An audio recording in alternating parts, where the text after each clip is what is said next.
আসসালামু আলাইকুম প্রিয় খামারি ভাইরা, দেশ এবং প্রবাস থেকে যারা আমার ভিডিওটি দেখছেন সবাইকে আমার ভালোবাসা এবং শুভেচ্ছা।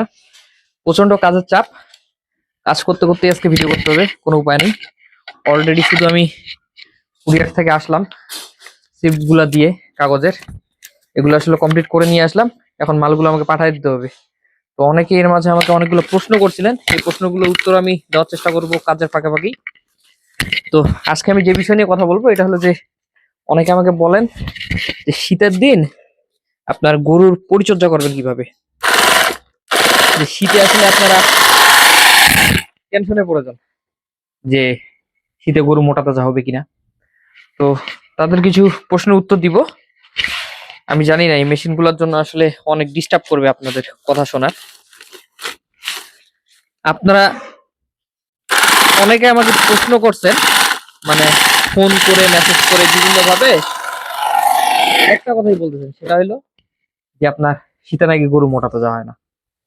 আমার গরু কিন্তু দিব্যি শীতে মোটা তাজা হয়, এবং শীতে কিন্তু আমার গরু আরো ভালো মোটা তাজা হয়।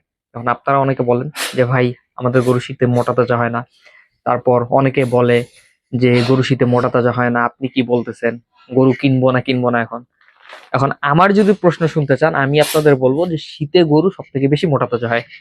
কেন হয় এটার উত্তর ভেঙে দেই। আমি কিন্তু দেখবেন যে আপনাদের সবসময় ক্রস গরুগুলো পালতে বলি, ক্রস হোক অথবা ফ্রিজিয়ান ক্রস হোক, এই গরুগুলো পালন করতে বলি। এখন এই গরুগুলোর যে ব্যাপারটা সেটা হলো আপনার যে ক্রস গরুগুলো কিন্তু গরমের যে দিন এই সময় কিন্তু এদের মোটামুটি দুটা করে ফ্যান লাগে, না হলেও একটা ফ্যান অল টাইম দিয়ে রাখতে হয়। এর কারণ হলো এগুলো প্রচন্ড গরম। আর যেগুলো ভালো ব্রিডের ফ্রিজিয়ান এগুলার তো মোটামুটি দুইটা ফ্যান ছাড়া হয়ই না, হাঁপায়, প্রচন্ড হাঁপায় গরমের দিন। কিন্তু অন্যদিকে শীত কিন্তু এদের জন্য আশীর্বাদ, কারণ ফ্রিজিয়ান জাতটাই আসছে শীত প্রধান দেশ থেকে। তো ফ্রিজিয়ান যে গরুগুলা এগুলো কিন্তু আপনার শীতে খুব সুন্দরভাবে খাপ খাওয়াই নিতে পারে। এগুলো দেখেন যে বিদেশ থেকে যখন গরু আনে এগুলোকে পারলে এসির মধ্যে রাখে। কেন রাখে? যে আপনার এগুলা গরমে মানায় নিতে পারে না, মারা যায়, এমন একটা অবস্থা। 10টা গরু আনলে দেখেন বিদেশ থেকে যদি জাত উন্নয়নের জন্য 10টা আনে, দেখেন যে 2-3টা মারা যায়, মানে খাপ খাইয়ে চলতে পারে না। বা খাপ খাইয়ে চলতে পারলেও এগুলা কিন্তু 100 বীজের যে গরুগুলো আছে এগুলো নিয়ে আসে না, মোটামুটি একটু পার্সেন্টেজ কম যে গরুগুলা এগুলো আপনার নিয়ে আসে। এর কারণ হলো যে এই গরুগুলা গরমে মানে তাপটা সহ্য করতে পারে না। তো এখন শীতের দিন এই গরুগুলোর জন্য কিন্তু আশীর্বাদ, একটা মানে খুব ভালো একটা সময়। আমি কিন্তু সবসময় আপনাদের বলি ক্রস গরুগুলা পালন করতে, অথবা ফ্রিজিয়ান ক্রস গরুগুলা পালন করতে। আমি নিজেও কিন্তু দেশি গরু কম কিনি। আপনারা দেখেন আমার খামারে বর্তমান কোনো একটাও দেশি গরু নেই, একটা এক পিস দেশি গরু নেই, সব ক্রস আর শাহিওয়াল। এই ক্রস গরুগুলা যখন আমার শীত, একটা জিনিস আপনি দেখেন যে আমি শুধুমাত্র এদের পরিচর্যার জন্য এই যে দেখেন পলিথিন, এই যে পলিথিনটা আছে রাতে এই যে এই দড়িগুলো এইভাবে টান দিব, খুলে যাবে, পড়ে যাবে। এই জিনিসটা খালি করবো। চারপাশে এই যে ফাঁকা গুলো আছে ফাঁকাটা কিন্তু আমি ঢাকায় দিব। এটা কেন দিব? আপনারা যদি এই ফাঁকা না ঢাকায় দেন, বাইরের বর্তমান যে শৈত্য প্রবাহ চলতেছে আপনার এখানে কেমন আমি জানি না, তবে আমার এখানে দেখেন আমি টুপি টুপি সব দিয়ে আছি। আমার এখানে প্রচন্ড ঠান্ডা, রাত হইলে আমি এটার উপর আরো একটা জ্যাকেট পরবো, বুম জ্যাকেট গুলা। এত পরিমাণ ঠান্ডা আমার উত্তরবঙ্গে। তো এই ঠান্ডা কিন্তু গরু শরীরে এই শৈত্য প্রবাহ গুলো যদি যায়, গরুগুলো কিন্তু জ্বর আসবে, ঠান্ডা লাগবে। যদিও ক্রস গরু এগুলোর শরীরে গরম বেশি, এগুলো শীত কম, তারপরও আমি যদি ঢাকায় দিই মোটামুটি চলে। এখন পর্যন্ত আমি ফ্লোরে ম্যাট বা খড় দেওয়া শুরু করি নাই। তো আপনারা যেটা করবেন যে পুরা শীত যখন আপনার ওখানে পড়ে যাবে, বা আমার মতো যারা উত্তরবঙ্গে আছেন, দেশি গরু হলে তো অবশ্যই নিচে খড়টা দিতে হবে, ক্রস হলে কয়েকদিন পর দিলে চলবে। আপনারা দুইটা জিনিসকে লক্ষ্য করবেন, একটা হলো এই যে চারপাশে খোলামেলা জায়গাগুলা ঢাকায় দিবেন, দ্বিতীয়ত ফ্লোরটাতে খড় দিয়ে হোক অথবা ম্যাট দিয়ে হোক, যে কোনো ভাবে কিন্তু ফ্লোরটা আপনাদের মোটামুটি যাতে ফ্লোরের ঠান্ডাটা ডিরেক্ট গরু শুলে গরুর গায়ে না উঠে, এই জিনিসটা আপনার লক্ষ্য রাখতে হবে। এর প্রধান কারণ হলো আপনার ফ্লোরের ঠান্ডা যদি গরু শরীরে লাগে তাহলে কিন্তু গরুর মোটামুটি জ্বর আসার বা ঠান্ডা জনিত সমস্যা হওয়ার একটা চান্স থাকবে।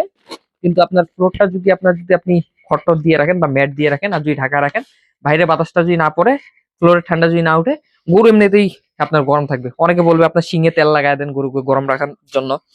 আমি আপনাদের বলবো এগুলোর দরকার নেই, শিঙে তেলও দেওয়ার দরকার নেই, লেজেও তেল দেওয়ার দরকার নেই, বা গরুর শরীরে এত তেল টেল কিছুই দেওয়ার দরকার নেই, এত ভেজাল করার দরকার নেই ভাই।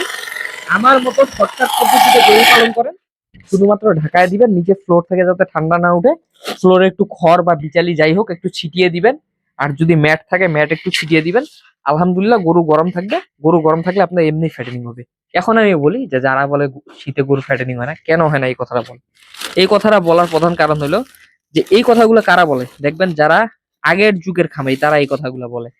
আপনার গ্রাম অঞ্চলের মানুষ বেশি এই কথাগুলো বলে। এটা বলার কারণ গ্রাম অঞ্চলের মানুষ এই শীতকালে যারা ঘাস কেটে কেটে খাওয়ায়, এই শীতকালে ঘাস থাকে না, বর্ষাকালে ঘাসটা থাকে, দেশি ঘাসটা। তো শীতকালে তারা কিন্তু ঘাস পায় না, যখন ঘাস পায় না তারা তো শুধুমাত্র ঘাস একটু খুদের ভাতটা খাওয়াইলে খাওয়ায়, এইভাবে গরু পালন করে। তো শীতকালে যখন ঘাসটা পায় না, গরু ঘাসের অভাবে কিন্তু শুকিয়ে যায়। কারণ গরুর তো তাদের তো গরুর প্রধান খাবারই ঘাস। তারা তো আমাদের মতো কেনা খাবার দিয়ে গরু পালন করতেছে না, শুধু ঘাস দিয়ে পালন করতেছে। এখন একে আপনি ঘাস দিয়ে পালন করতেছেন, দ্বিতীয় আপনার ঘাসটাও ঠিক মতো আপনি পাচ্ছেন না, তখন কিন্তু যেটা হয় যে গরু আপনার এমনিতে স্বাস্থ্য খারাপ, আরো স্বাস্থ্য খারাপ হয়ে যায়। এই জন্য তারা বলে যে শীতে আপনার গরু শুকিয়ে যায়। আসলে কিন্তু না, কিন্তু আমার মতো যারা দানাদার খাবার দিয়ে তৈরি করেন, অথবা এই যে এই ধরনের, আমি তো এই যেমন দেখেন এই বস্তাগুলো কিন্তু মেডিসিনের বস্তা সব, প্রত্যেকটা জিনিস দেখেন আলাদা আলাদা করে সুন্দর করে ব্যাগে ঢুকানো আছে। এই যে দেখেন মেডিসিন গুলা। তো এই মেডিসিন গুলা দিয়ে আমি যে খাবারটা বানাচ্ছি, আপনারা তো ভিডিও দেখছেন এর আগের যে ভিডিওটা। তো আমরা যারা এরকম দানাদার খাবার দিয়ে গরু পালন করি, আমাদের কিন্তু আসলে ঘাস মানে থাকলেও সমস্যা নেই, না থাকলেও সমস্যা নেই। যেমন আমার ন্যূনতম কোনো ঘাস নেই। আমার সম্বল বলতে এই যে এই পাশে দেখেন বিচালি গুলা, মানে খড়গুলা, এগুলোই আমার সম্বল। আমার শুধুমাত্র খড় আর এই মাত্র দানাদার খাবার। খড় তো নামে মাত্র দিই 5-6 আটি করে, আর এই 2 বেলা দানাদার খাবার দিই সকাল সন্ধ্যা। গরু আমার সুন্দর ফ্যাটেনিং হয়। এখন যারা আমার মতো দানাদার খাবার দিয়ে গরু পালন করেন, তাদের তো ভাই ঘাসের কোনো প্রয়োজন নাই। শীতকালে তাদের ঘাস থাকলেই কি, আর শীতকালে তাদের ঘাস না থাকলেই কি, এটাতে তাদের কিন্তু কিছু যায় আসে না। তো এই হলো ব্যাপার, যে যখন আমরা এই দানাদার খাবার দিয়ে পালন করব, আমাদের শীতকাল নিয়ে টেনশন করে কোনো লাভ নেই যে শীতে গরু মোটা তাজা হবে না, এই গল্প শোনারও কোনো দরকার নেই। শীতে আরো গরু বেশি মোটা তাজা হয়। এর কারণ হলো শীতে এই যে এই গরুগুলোর গরমের টেনশনটা থাকে না, হিট স্ট্রোক করার ঝুঁকিটা থাকে না, ফ্যান লাগে না। শীতে আরো এরা শান্তি করে মনে করেন যে আপনার বসবাসটা করতে পারে, কারণ এই গরুগুলো শীতের জন্য। আর শীতে আমাদের আরো খরচ কম, শীতে আমাদের ফ্যান লাগে না, শীতে আমাদের গরুর মনে করেন যে ঘন ঘন গোসল দেওয়া লাগে না, এই ভেজাল গুলো মানে করা লাগে না। এই কারণে কিন্তু আমাদের শীতে ফ্যাটিংটা করতে আরো বেশি সুবিধা হয়, পরিশ্রমটা কম হয়। এখন অনেকে বলতে পারেন যে ভাই শীতকালে গরুকে গোসল বা অন্যান্য পরিচর্যা কি করব, আমি যেটা বলবো শীতকালে আপনারা নিজে যেমন গোসল করেন ভাই, গরুকেও গোসল দিবেন। যেদিন রোদ উঠবে ওদিনেই গরুকে গোসল করা দিবেন, কিন্তু গরুকে গোসল করানোর জন্য একটা নির্দিষ্ট একটা টাইম রাখবেন। সে নির্দিষ্ট টাইমটা হলো দুপুরের মধ্যে, দুপুর 12টার মধ্যে শীতকালে গোসলটা করায় দিবেন। গরুকে গোসলটা করানোর পর আপনি তারপর যদি বাহিরে মানে গরু বাঁধার আপনার যদি জায়গা থাকে, যারা কম গরু পালন করেন তারা তো রোদে বেঁধে দিলেন। আর যারা আমার মতো শেডে পালন করবেন, শেডে গোসল দিয়ে চুপচাপ রেখে দিবেন। যদি 12টার দিকে গোসলটা দেন, এর ফলে যে সুবিধাটা হবে সেটা হলো আপনার মোটামুটি 12টা তো দুপুর, এই দুপুরবেলা গোসলটা যদি দিয়ে দেন 12টার দিক, আপনার রোদ তো 2টা-2:30 পর্যন্ত মিনিমাম থাকবেই। তো এর মাঝে শরীরটাও শুকায় যাবে, আর তার শরীরেও একটু হিট টিট জেনারেট হয়ে মোটামুটি সমস্যা আর হবে না। আর যদি আপনি 2টা, 3টা বা 4টার দিক গোসল দেন গরমের মতো, তখন কিন্তু আপনার গরুটা জ্বর চলে আসবে। তো এই জন্য 12টার মধ্যে গোসল দিবেন। 12টার মধ্যে যদি আপনি প্রতিদিনও গোসল দেন কোনো সমস্যা নেই, কিন্তু একটা জিনিস লক্ষ্য রাখবেন, যেদিন গোসল দিবেন যাতে সেদিন রোদ উঠে। রোদ না উঠলে এই গোসলের কিন্তু সমস্যা, এই জিনিসটা শুধু লক্ষ্য রাখবেন, তাহলে কোনো সমস্যা নেই। তাহলে আমরা এখান থেকে কি শিখলাম? আমাদের যাদের দানাদার খাবার আছে, আমরা যারা দানাদার খাবার নির্ভরশীল গরু মোটা তাজা করি, আমাদের কোনো টেনশন নেই। আমাদের শীতে গরু আরো বেশি মানে ভালো মোটা তাজার জন্য, কারণ শীতে মোটা তাজা করা সহজ এবং খরচ কম। দ্বিতীয়ত, আমাদের শীতে আমরা সবসময় ঘর ঢাকায় রাখবো, এই কাজটা করব। তৃতীয়ত, নিচে বিচালি দিব যাতে গরু শরীরে ফ্লোর থেকে ঠান্ডা না উঠে।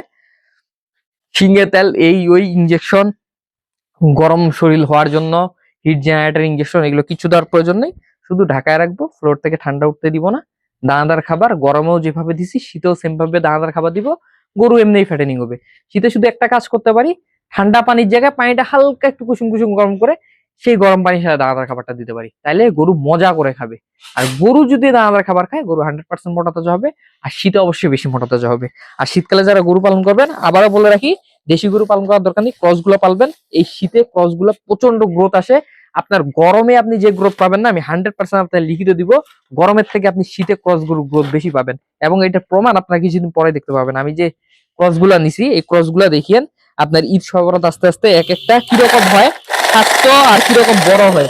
এই গরুগুলা কিন্তু অনেকটা বড় হবে, কারণ এই ক্রস গরুগুলা গরমের তুলনায় শীতে বেশি বড় হয়। মানে শীতে দেখবেন যে এগুলো দ্রুত বড় হচ্ছে, দ্রুত বড় হচ্ছে। তো যাই হোক, ভিডিওটা বড় করবো না। আশা করি আপনারা যারা এই কুসংস্কার গুলো বিশ্বাস করেন যে শীতকালে গরু মোটা তাজা হয় না ভাই, এই সমস্যায় ওই সমস্যায়, এই কুসংস্কার গুলো আপনাদের আর বিশ্বাস করতে হবে না। এগুলোর সমাধান আপনারা পেয়ে যাবেন, মানে বুঝতে পারবেন যে এগুলো আসলে কি কারণে হয়। তো ভিডিওটা বেশি বড় করবো না, ভিডিওটা যদি ভালো লাগে অবশ্যই আমার চ্যানেলটা সাবস্ক্রাইব করবেন, কারণ আমার কাজগুলো এখনো বাকি। এই যে আমার এগুলো প্রত্যেকটা প্যাকিং করা বাকি এখনো। আর ওই যে বলে দিলাম যে মেডিসিন গুলা, এগুলো তো আপনার কিভাবে থাকে দেখতেই পাচ্ছেন। এই মেডিসিন গুলা নিয়ে কৌতূহল হবে, কারণ মেডিসিন আপনার প্যাকিং করতে করতে ভিডিও দিলাম তো অনেকের কৌতূহল হবে যে ভাই এগুলো কি। এগুলা ভাই মেডিসিন, এগুলো নিয়ে ভিডিও দেওয়া আছে, দেখিয়েন আমার এই ভিডিওটা, আগের ভিডিওটা মেডিসিন নিয়ে ভিডিও, ওইখানে আপনার কিভাবে মেডিসিন গুলা দিয়ে কি করি এটা সব লিখে আছে। যদিও এই যে দেখেন প্রত্যেকটা আলাদা আলাদা প্যাকেট, এরকম 14টা করে প্যাকেট আছে প্রত্যেকটা বস্তার ভিতরে, এরকম 14টা করে প্যাকেট আছে। তো এই 14টা প্যাকেট কি কারণে ব্যবহার হয় বা কি কারণে প্যাকেট গুলো করতেছি বা কোথায় যাবে, এগুলো যদি আপনার জানতে ইচ্ছা হয় তাহলে এই ভিডিওটা আগে যে খাদ্য তৈরির যে ভিডিওটা দিছি, সেই গরুর খাদ্য তৈরির ভিডিওটা দেখবেন, তাহলে বুঝতে পারবেন। তো ভিডিওটা ভালো লাগলে অবশ্যই আমার চ্যানেলটা সাবস্ক্রাইব করবেন, পাশাপাশি ভিডিওটাতে একটা লাইক দিয়ে রাখবেন। সবাই ভালো থাকবেন, সুস্থ থাকবেন। আসসালামু আলাইকুম।